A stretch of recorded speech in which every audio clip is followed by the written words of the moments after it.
ہمارے ہاں خواتین کے استحصال یا ان کی ایکسپلائٹیشن کی جو کچھ وجوہات ہیں میرے خیال میں، ان میں سب سے پہلے تو یہ ہے کہ ہمارے یہاں پر عام طور پر خواتین فائنینشلی انڈیپینڈنٹ نہیں ہوتی،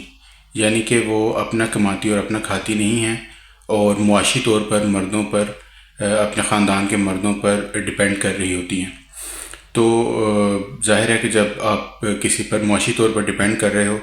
تو پھر آپ کو رولز اینڈ ریگولیشنز، آپ کو باتیں بھی اسی کی ماننی پڑیں گی۔ دوسری وجہ معاشرے میں پھیلی ہوئی جہالت اور اسپیشلی مردوں کی جہالت ہے۔ تو اس چیز کو آپ یہ بھی دیکھ سکتے ہیں کہ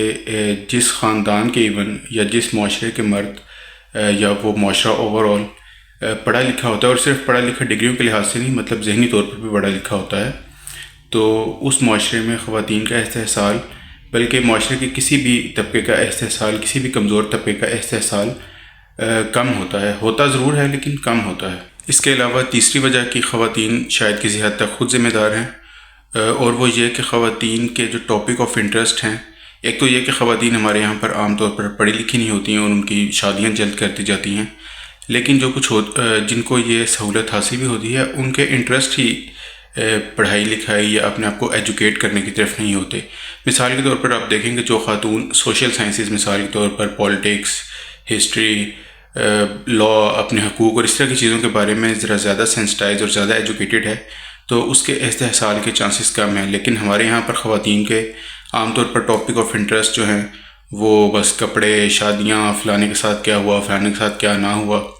یہی کچھ ہوتا ہے۔ تو ظاہر ہے کہ جب آپ کے ٹاپک آف انٹرسٹ یہی ہیں اور دوسری طرف مرد جہاں بھی بیٹھتے ہیں وہ سیاست، معاشرہ، قانون، اس طرح کی باتیں شروع کر دیتے ہیں،